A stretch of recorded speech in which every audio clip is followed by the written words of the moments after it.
India வழங்கும் முதலீடு பணமணலாம் வாங்கு. இன்றைய நிகழ்ச்சிக்கு நம் அரங்கத்திற்கு வந்திருப்பவர் கரன்சி வர்த்தக ஆலோசகர் திரு எஸ்.ஆர். ஸ்ரீதர் அவர்கள்.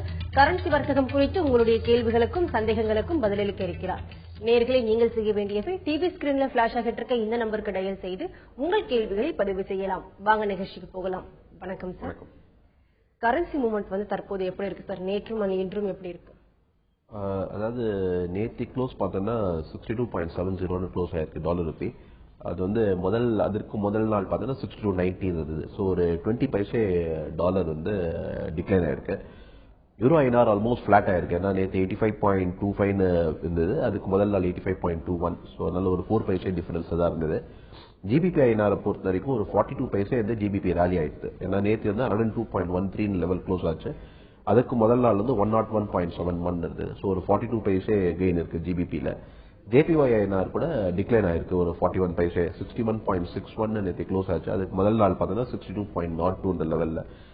ஸோ ஓவராலாக பார்த்தோம்னா வந்து ஒரு மிக்சட் ட்ரெண்ட் இருந்திருக்கு. அதாவது யூரோவும் ஜிபிபியும் வந்து ஸ்ட்ராங்கராக இருந்திருக்கு. பட் டாலர் வந்து ரூபிக்கு அகேன்ஸ்டாக டிக்ளைன் ஆயிருக்கு, ஜேபிஒயும் ஐநாருக்கு அகேன்ஸ்டாக டிக்ளைன் ஆயிருக்கு. சார், லாஸ்ட் 3 டேஸ் நடந்த இம்பார்ட்டன்ட் டேட்டா சொன்னா என்னென்ன விஷயங்கள் நடந்தது சார்? மெயினா வந்து US data and UK data தான் வந்தது. யூஎஸ் டேட்டா வந்து பர்டிகுலர்லி இந்த ஹவுசிங் டேட்டா தான் நிறையா வந்தது. அதில் ஹவுசிங் டேட்டாவில் பார்த்தோன்னா எல்லா டேட்டாவும் கொஞ்சம் ஸ்ட்ராங்காக தான் இருந்திருக்கு. அதே மாதிரி வீக்லி ஜாப்லெஸ் கிளைம்ஸும் பார்த்தோன்னா டிக்ளைன் ஆயிருக்கு ஜாப்லெஸ் கிளைம்ஸும். அதே மாதிரி சிகாகோ பிஎம்ஐன்னு ஒன்று சொல்லுவாங்க, அது ஒரு important manufacturing index, regional manufacturing index, அதுவும் ஸ்ட்ராங்காக தான் இருந்திருக்கு. கன்சூமர் சென்டிமெண்ட்டும் பெட்டராக இருந்திருக்கு. ஸோ ஓவராலாக யூஎஸ் டேட்டா வந்து ஜென்ரலாக இது வரைக்கும் வந்தது ரொம்ப ஸ்ட்ராங்காக தான் இருந்திருக்கு. அண்ட் யூகே ஜிடிபி வந்து கிட்டத்தட்ட நம்ம 2010க்கு அப்புறம் இப்போதான் வந்து அதிகமான ஒரு வளர்ச்சியில் இருக்கு. So UK GDP has also been very strong. So இதெல்லாம் தான் இம்பார்ட்டன்ட் டேட்டா இந்த லாஸ்ட் ஒரு 3 டேஸ் வந்திருக்கு டேட்டா. சார், லாஸ்ட் 3 டேஸ் நடந்த இம்பார்ட்டன்ட் டேட்டா பத்தி சொன்னீங்க. அதாவது தேர்ஸ்டே மற்றும் நாளைக்கு நடக்கக்கூடிய இம்பார்ட்டன்ட் டேட்டா சொன்னா என்னென்ன நடக்க போகுது சார்? மெயினா வந்து இன்னைக்கு வரக்கூடிய ஜிடிபி, இந்தியன் ஜிடிபி growth, ஏன்னா வந்து லாஸ்ட் குவார்டர் இருந்தது, செப்டம்பர் முடிவடைந்த குவார்டருக்கான ஜிடிபி growth வந்து இன்னைக்கு அனௌன்ஸ் பண்றாங்க.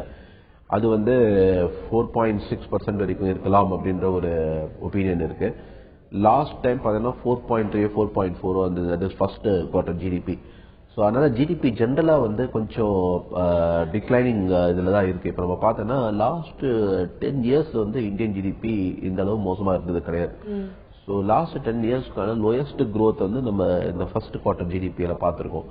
ஸோ கிட்டத்தட்ட அதே மாதிரி தான் இருக்குன்ற ஒரு ஃபீலிங் இருக்கு.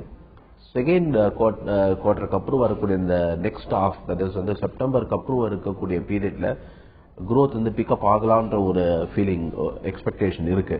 பட் ஓவராலா பார்த்தாலே இந்த ஃபுல் வருஷத்துக்கே பார்த்தோன்னா இந்த FY14 சொல்லுவோம், இந்த ஃபுல் வருஷத்துக்குமே ஜிடிபி growth வந்து 4.8% மேல இருக்காதுன்ற ஒரு ஸ்ட்ராங் ஒப்பீனியன் இருக்கு. ஸோ அதனால இன்னைக்கு வரக்கூடிய ஜிடிபி இஸ் வெரி இம்பார்ட்டன்ட். சில மல்டிலேட்டரல் இன்ஸ்டிடியூஷன்ஸ் 4% கீழவே ஜிடிபி growth போகுன்ற ஒரு எஸ்டிமேட் கொடுத்திருக்காங்க. ஸோ 4% கீழே போச்சுன்னா it will be quite shocking. Sir, Indian GDP தற்போது எப்படி இருக்கு, அதை பத்தி கொஞ்சம் இன்னும் விரிவா சொல்லுங்க. மெயினா வந்து ஜிடிபியில நம்ம பார்த்தோன்னா இப்போ agricultural growth, manufacturing growth, services sector, இதுல வந்து பார்த்தோம்னா வந்து அக்ரிகல்ச்சரல் growth இஸ் ஓகே. அதாவது வந்து ஒரு 3% growth இருக்கு. And all time food grain production நிறைய இருக்கு. அதோ வந்து இவ்வளோ ஃபுட் கிரெயின் ப்ரொடக்ஷன் இருந்து கூட வந்து நம்ம வந்து இவ்வளோ பெரிய இன்ஃபிளேஷன்ல இருக்கோன்றது ஒரு மாதிரி it shows the failure of the சிஸ்டம்னு சொல்லலாம். பட் த சேம் டைம் வந்து மேனுஃபேக்சரிங் growth பார்த்தோன்னா ரொம்ப அனிமிக்கா இருக்குன்னு சொல்லலாம். அதாவது ஃபர்ஸ்ட் 6 மந்த்ஸ் பார்த்தோன்னா 0.8% growth இந்த மாதிரி தான் இருக்கு. மேனுஃபேக்சரிங் செக்டர் பார்த்தா 0.1 0.2% growth தான் இருக்கு. ஸோ ரொம்ப அனிமிக்கா இருக்கு both infrastructure growth as well as manufacturing growth. So அதனால வந்து growthக்கு வந்து மேஜர் டிக்ளைனுக்கான காரணமே வந்து இந்த மேனுஃபேக்சரிங் செக்டர் தான் and industrial sector overall. Services sector வந்து க்ரோ ஆகுது. பட் இருந்தாலும் வந்து நம்ம வந்து ஒரு 2-3 இயர்ஸ் பேக் ஆன growth இல்லை. முன்னாடிலாம் வந்து 9% அந்த அளவு growth இருக்கும் சர்வீஸ் செக்டர் அளவு. இப்போ சர்வீஸ் செக்டர் கிட்டத்தட்ட பார்த்தோம்னா major part of the GDP வந்து சர்வீஸ் செக்டர் தான். 58% ஆஃப் தி ஜிடிபி கம்ப்யூட்டேஷன் வந்து சர்வீஸ் செக்டர்லேயே வருது. இப்போ service sector is just growing இந்த ரேஞ்ச் ஆஃப் 6-7% அந்த பேண்ட்ல தான் growth இருக்கு. ஸோ அதனால இப்போ பார்த்தோன்னா இந்த இண்டஸ்ட்ரியல் டேட்டா இம்ப்ரூவ் ஆகாததுனால service sector align with industrial செக்டர்ன்றதுனால போத் வந்து கொஞ்சம் டிக்ளைனிங் growthனால வந்து ஜிடிபி growth வந்து குறையக்கான வாய்ப்புகள் தான் ஜாஸ்தி தெரியும். இப்போ சார், இந்த ஃபோரெக்ஸ் ஸ்வாப் விண்டோ வந்து எப்போ க்ளோஸ் பண்ண போறாங்க சார்? இப்போ இந்த ஃபாரெக்ஸ் ஸ்வாப் விண்டோ வந்து இந்த எஃப்சிஎன்ஆர்பி லோன்ஸ்க்கு அகேன்ஸ்டா கொடுக்கப்பட்ட ஸ்வாப் விண்டோ வந்து இப்போ வந்து நவம்பர் எண்ட் வரைக்கும் தான் ஆர்பிஐ வந்து இனிஷியலா செப்டம்பர் லான்ச் பண்ண போது சொல்லியிருந்தாங்க. இது வந்து எக்ஸ்டென்ஷன் ஆகுமான்னு தெரியல, ஏன்னா இது வரைக்கும் ஒன்றும் அனௌன்ஸ்மெண்ட் வரல. பட் வந்து பேங்க்ஸ் வந்து டயர் 1 கேபிட்டலுக்கு அகேன்ஸ்டாவும் ரைஸ் பண்ணலான்னு சொல்லியிருந்தாங்க. அதுக்கான டைம் வந்து எக்ஸ்டெண்ட் பண்ணியிருக்காங்க டிசம்பர் 31 வரைக்கும். ஸோ ஜென்ரலா வந்து எஃப்சிஎன்ஆர்பிக்கு அகேன்ஸ்டா பண்ணக்கூடிய இது வந்து இருக்குமா இல்லையான்னு தெரியல. பட் அதை தவிர ஆயில் விண்டோன்னு ஒன்று இருக்கு. இந்த ஆயில் விண்டோல தான் பிஎஸ்சி ஆயில் கம்பெனிஸ் வந்து டாலர் பைங் பண்ணிட்டு இருக்காங்க. அது வந்து ஏற்கனவே சொல்லியிருக்காரு வந்து மெஜாரிட்டி டிமாண்ட் வந்து மார்க்கெட்ல வந்துருது அப்படின்னு. ஸோ அதுல ஆன அனௌன்ஸ்மெண்ட் எதுவும் இல்லை. ஸோ முக்காசி இந்த டயத்துல இந்த ஃபாரெக்ஸ் ஸ்வாப் விண்டோ டயத்துலயே இந்த ஆயில் ஸ்வாப் விண்டோ பத்தியும் இன்ஃபர்மேஷன் வரலாம்னு எதிர்பார்ப்பு இருக்கு. குளோபல் கரன்சி மூவ்மெண்ட் வந்து தற்போது என்ன நிலைமையில இருக்கு, எப்படி இருக்கு சார்? குளோபல் கரன்சி விண்டோ பார்த்தோம்னா நம்ம கரன்சி மூவ்மெண்ட் பார்த்தோம்னா வந்து மேஜரா பார்த்தோம்னா ஜிபிபி வந்து ரொம்ப ஸ்ட்ராங்கா இருக்கு டாலருக்கு அகேன்ஸ்ட். ஏன்னா இப்போ கொஞ்ச நாள் முன்னாடி சொன்ன மாதிரி யூகே எக்கனாமிக் growth வந்து நல்ல ரோபஸ்டா இருக்கு. ஸோ அதனால வந்து அங்க ஃபர்தரா வந்து மானிட்டரி ஈஸிங்கான வாய்ப்பு இல்லை என்று தெரியறதுனால ஜிபிபி வந்து நல்ல ரேலி மோட்ல இருக்கு. அதே மாதிரி என்ன பார்த்த வரைக்கும் ஜெனரலா வந்து மானிட்டரி ஈஸிங் வந்து ஃபர்தராகவும் ஆகக்கூடிய வாய்ப்பு இருக்கு. அண்ட் வந்து அங்க ஏற்கனவே டிஃப்ளேஷனரி இருந்ததுனால வந்து கரன்சி டிவாலுவேஷன் இஸ் ஹெல்பிங் தம்.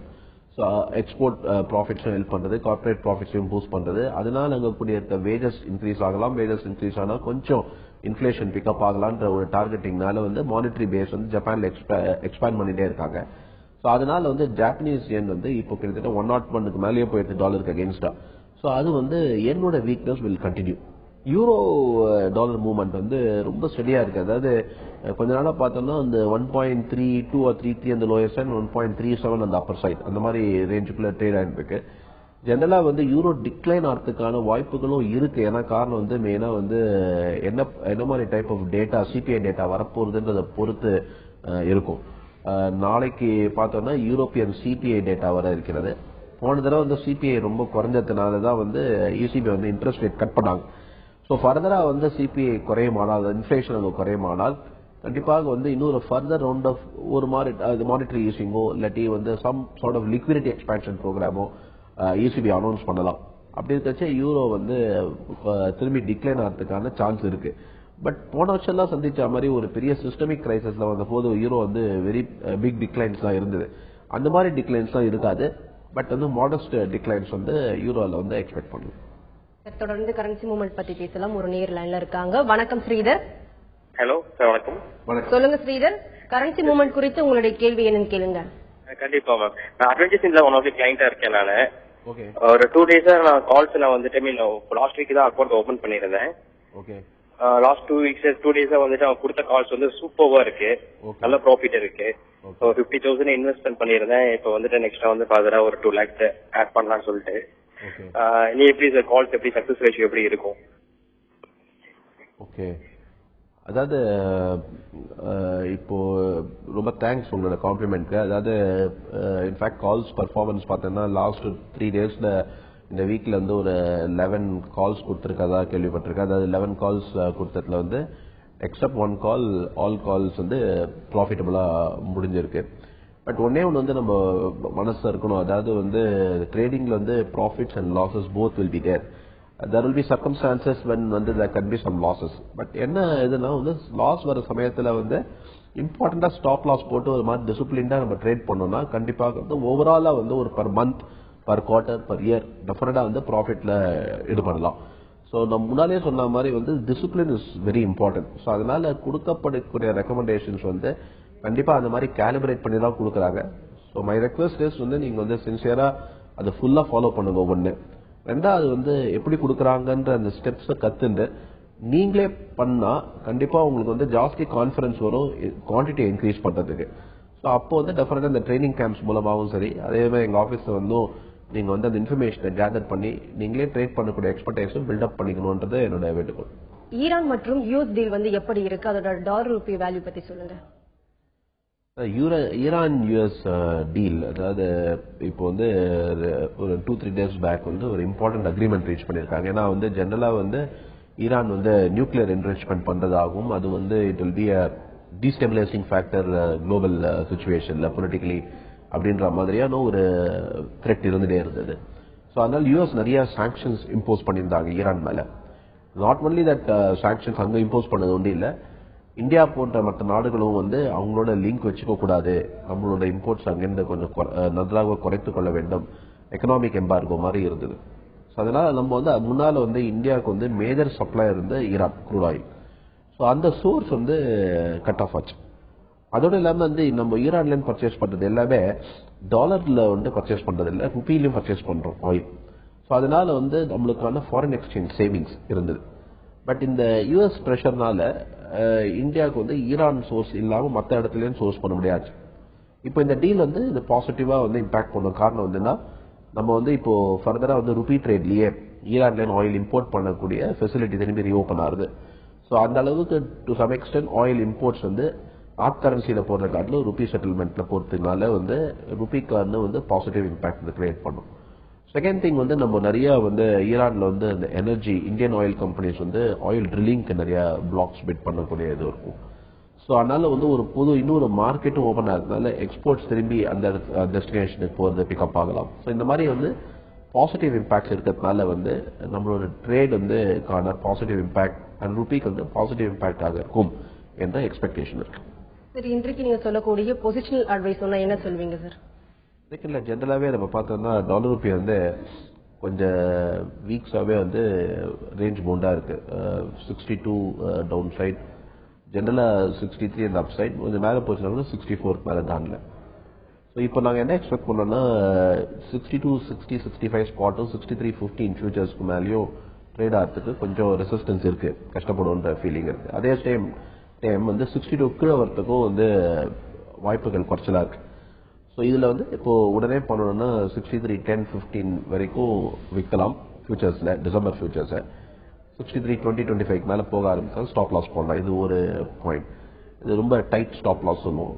ரொம்ப லிபரலா ஸ்டாப் லாஸ் போடணும் அப்படின்னா 63, 40, 63, 50 ஸ்டாப் லாஸை வச்சுக்கொண்டு ட்ரேட் செய்யலாம். ஷார்ட் பொசிஷன்ஸ் இருக்கவங்க லாங் பொசிஷன்ஸ்ல பில்டப் பண்ணோம் அப்படின்னா ஸ்பாட்ல 61.95 ஃபியூச்சர்ஸ்ல கிட்டத்தட்ட ஒரு 62.25 அந்த மாதிரி ஒரு ரேஞ்சை ஸ்டாப் லாஸை வச்சுட்டு லாங் பொசிஷன்ஸ் மெயின்டைன் பண்ணலாம். ஸோ போத் சைட்ஸ் ட்ரேட் பண்ணலாம் இந்த ஸ்டாப் லாஸை வச்சுட்டு.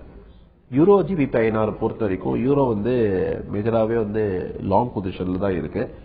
அது பெரிய ஸ்டாப் லாஸ் 83.80. நான் இன்னைக்கு கூட ஓபன் ஆச்சு 85.36.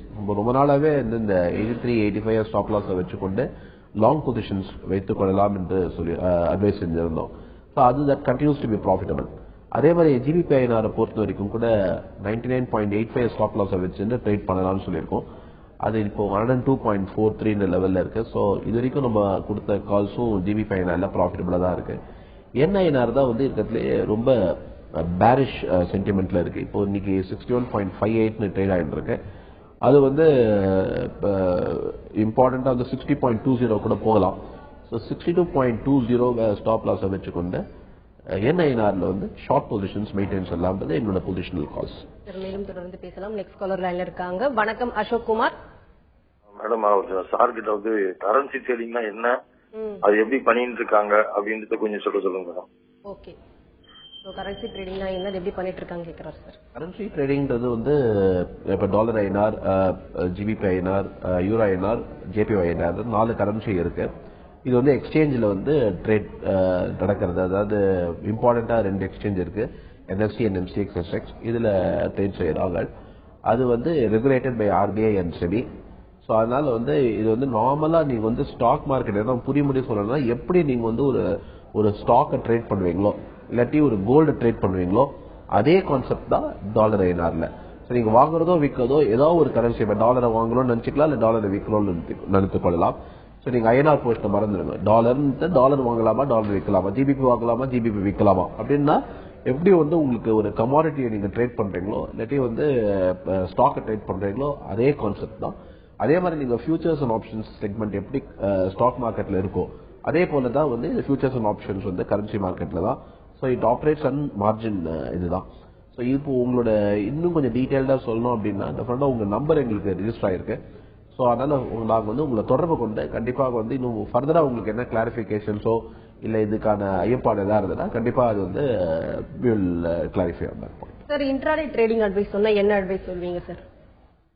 இன்ட்ராடே வந்து இன்னைக்கு ஓபன் வந்து 62.88ல டாலர் ஐநார் ஓபன் ஆயிருக்கு. இன்னைக்கான ரேஞ்ச் வந்து 62.75 to 63.15 வந்து இன்னைக்கு எக்ஸ்பெக்டட் ரேஞ்ச். ஸோ வாங்குறது வந்து டாலர் ஐநார் 62.75ல வாங்கலாம். நேற்று க்ளோஸ் 62.71 வந்து மேபி 62.6768 அந்த மாதிரி ஸ்டாப் லாஸ் வச்சுக்கொண்டு பை பொசிஷன்ல இருக்கலாம். அதே மாதிரி 63.15ல போனா go short for the intraday. Euro ஐநாரை பொறுத்த வரைக்கும் இப்போ 85.36 ஓபன் ஆயிருக்கு இன்னைக்கு.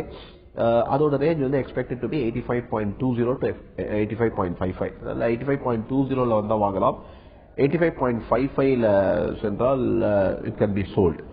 ஜிபிபி ஐநாரை பொறுத்த வரைக்கும் 102.43 இந்த லெவல்ல இன்னைக்கு ட்ரேட் ஆக ஆரம்பிச்சது.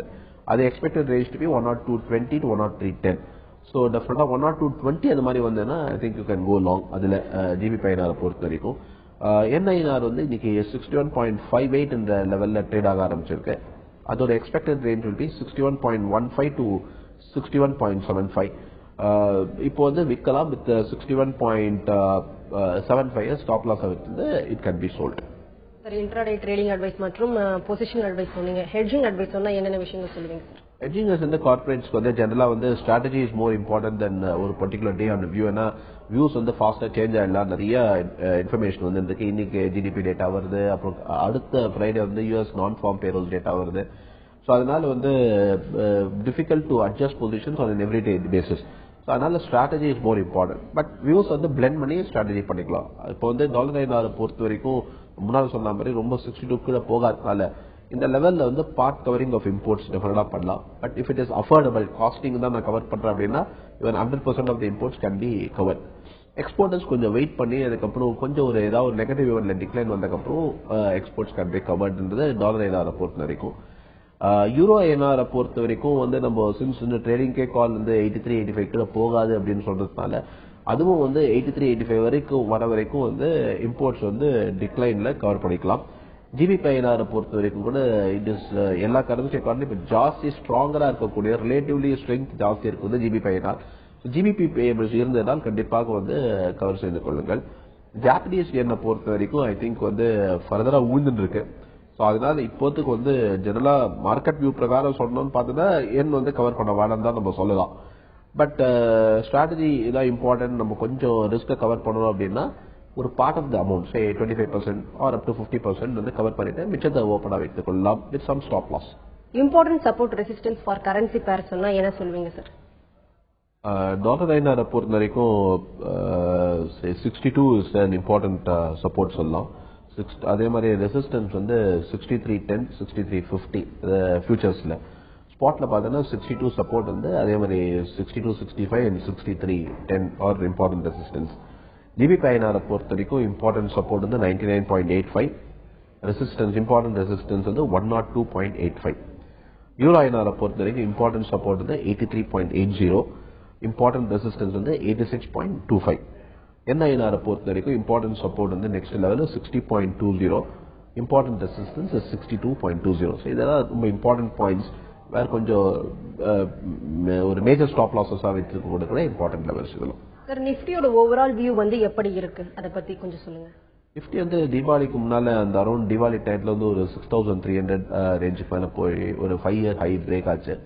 பட் அதுக்கப்புறம் கொஞ்சம் வந்து திரும்பி ஒரு 5% இறங்கி இப்போ கிட்டத்தட்ட 5950 லெவல்ஸ் வரைக்கும் ட்ரேட் ஆகுது. ஸோ இது வந்து இப்போ எலெக்ஷன் ரிசல்ட்ஸ் வர டிசம்பர் 2nd வீக், அதாவது டிசம்பர் 8க்கு அப்புறம் election result state election results தான் வருது. ஸோ அதனால கொஞ்சம் வெயிட் அண்ட் வாட்ச் மோட்ல இருப்பாங்க feeling. So general opinion is that 6300 cross பண்றதுக்கு வந்து எலெக்ஷன் ரிசல்ட்ஸ் முடிந்தால் பாசிட்டிவா மார்க்கெட் எக்ஸ்பெக்டட் ரிசல்ட் வந்ததுனால் ஜெனரலா வந்து திரும்பி ரேலி மோட்ல வரலாம். பிளஸ் வந்து நம்மளுக்கு வந்து மே மாசம் திரும்பி 2014 ஜெனரல் எலெக்ஷன் இருக்கு. ஸோ அதனால அது வரைக்கும் கூட கொஞ்சம் மார்க்கெட்ஸ் வந்து ரொம்ப ஹை போறதுக்கான டவுட் இருக்கு.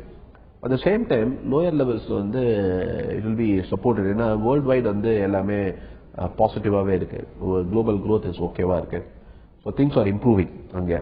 ஸோ அதனால வந்து நெகட்டிவ் சென்டிமெண்ட் இல்லாததுனால டெஃபினட்டா வந்து கீழே விழுந்தாலும் it will be bought. So important supports வந்து இப்போத்துக்கு உடனே பார்த்தோன்னா 5900 கூட சப்போர்ட்ஸ் ஆர் தேர். அதே மாதிரி 5800 சப்போர்ட் இருக்கு. ரொம்ப கீழே போனாலும் 5500 கீழே போகாதுன்னு என்னோட feeling. So over period of time the general expectation is that ரொம்ப அன்ஸ்டேபிள் கவர்மெண்ட் மாதிரி எதுவும் ஃபார்ம் ஆகாமல் 2014 இருந்தால் 5500 to 7000 நிஃப்டி 7000 வரைக்கும் கூட ரைஸ் ஆகலாம் என்ற ஒரு எக்ஸ்பெக்டேஷன் இருக்கு. ஷார்ட் டேர்ம் வியூன்னு பார்த்தோன்னா வந்து இப்போதுக்கு வந்து 6170 வில் பி அ ரெசிஸ்டன்ஸ். அதுக்கு மேல பிரேக் அவுட் ஆச்சுன்னா 6300 போகும். Thank you sir. இவ்வளவு கரன்சி ட்ரேடிங் குறித்து பலவிதமான கருத்துக்கள் வந்து நீங்க பதிவு செஞ்சீங்க. நேர்கள் கிட்ட ஒவ்வொரு கேள்விக்கும் ரொம்ப பொறுமையா பதிலளிச்சீங்க சார். நன்றி. அட்வென்ச்சர்ஸ் இந்தியா வழங்கும் முதலீடு பணமெல்லாம் வாங்க நிகழ்ச்சிக்கு இன்று நம்ம அரங்கத்திற்கு வந்திருப்பவர் கரன்சி வர்த்தக ஆலோசகர் திரு எஸ்.ஆர். ஸ்ரீதர் அவர்கள். கரன்சி வர்த்தகம் குறித்து அவர்கள் சொன்ன பலவிதமான கருத்துக்கள் உங்களுக்கு ரொம்பவே பயனுள்ளதா அமைஞ்சிருக்கும். மீண்டும் சந்திப்போம். வணக்கம்.